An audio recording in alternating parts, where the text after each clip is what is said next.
Messages. Message 1. Friday, 21st July, 10:37 a.m. Hello, Mr. Bellamy. My name is Eileen Edwards, and I'm 20615-603. I came in about 3 months ago with my son and daughter-in-law about records, and I've got about 3 dozen big vinyl records, and I wondered if you could point me in the right direction, or would you be interested? I am 80.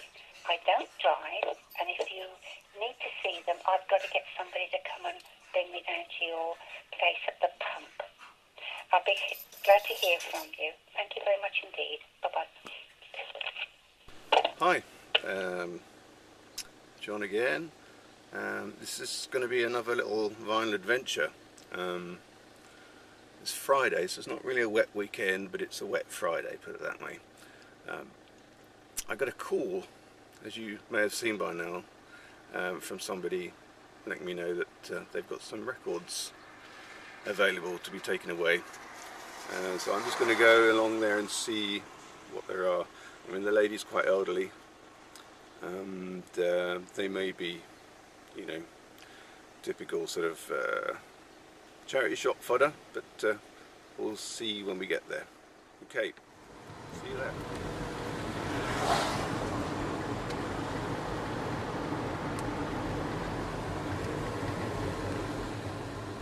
Okay, so we're just arriving now to where this lady lives, and I shall look through her records.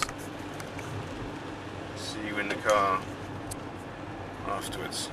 I don't expect there's going to be an awful lot, but fingers crossed. Okay, so that was my trip to this lady's house to look at her records, and yeah, it was quite the misadventure really, because although listening to her message now that she left on my phone, yeah, I get that she seemed to think, or had made the assumption that I worked at the pump, this place where I bought records from before. Obviously I don't, but that's where I met her. So she was there with her son, looking around, and I overheard her saying about the records there, that she had so many at home that she would need to get rid of. And I just happened to be close by, and I said I'd be quite interested in seeing what she's got, or I would take them off her hands. Something like that, just a friendly comment. And so she perked up, and I gave her my name and address, or my phone number apparently. And so that's why she called me. It seems that she was drawing the assumption that because that's where I was, and that's when I gave her my phone number, that I was attached to this record site at the pumping station. And that suddenly dawned on me while I was at her house.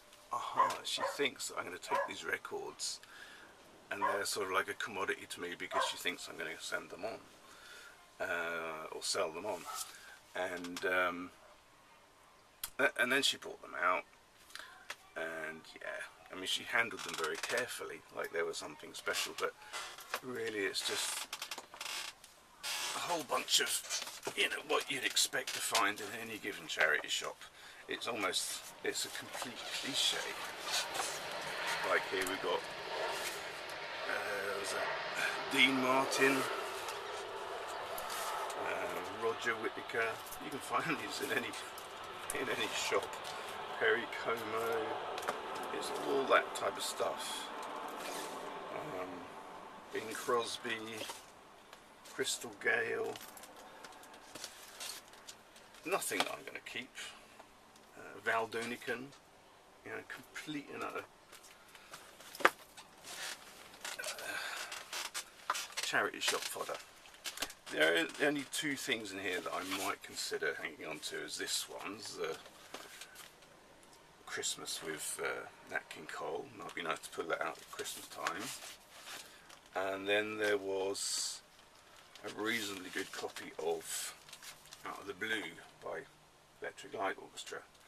So I'll compare this with my current copy of this and see if it's better. If it is, I'll hang on to this and discard my old one.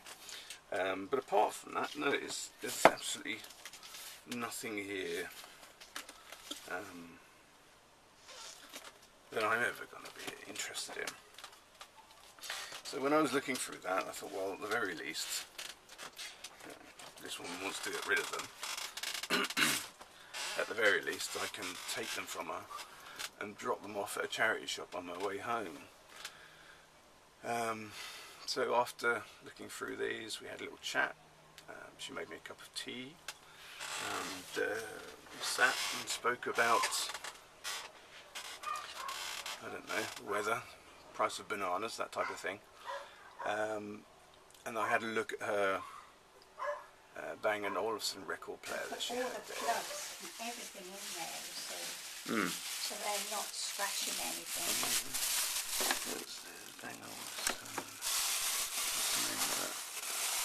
Biogram 5000. Bought it new. I expect you paid a lot of money for it. I did, because this is Wearing and Gallo. Yeah. I would have been interested, but it didn't have any speakers, so I didn't pursue that line.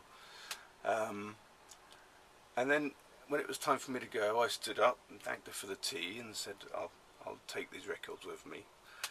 And then she said, oh, you haven't paid me for them yet. And then I thought, oh, this is awkward. I had no intention of paying her for them because I'm going to go and give them to the charity shop. But I'd already sort of said I would take them.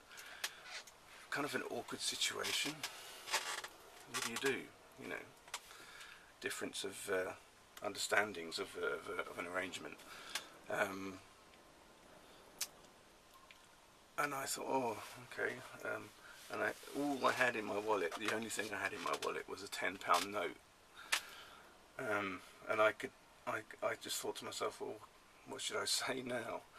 So I didn't want to say to her, well, actually, I don't want them, because I was about to take them from her. You know, I was making out that I was sort of interested in these just to take them off her hands. But then she said, oh, but you haven't paid me for them yet.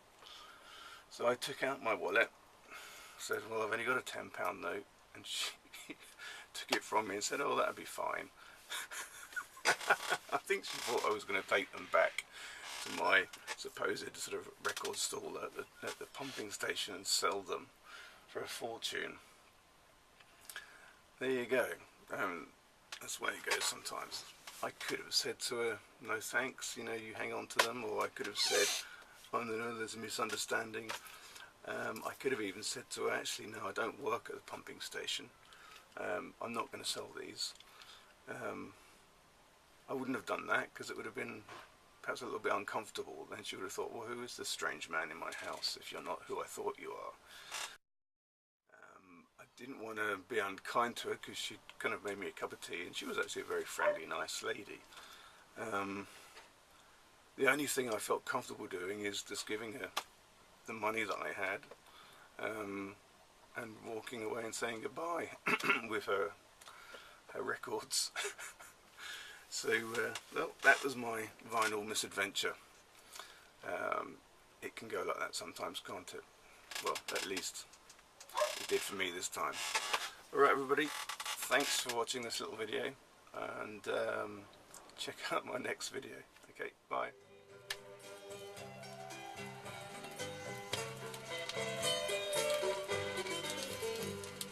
Everybody's running in a mad, mad world, but nobody's going nowhere. Everybody wants to have more than the other, gotta have more than his share. Ever since the devil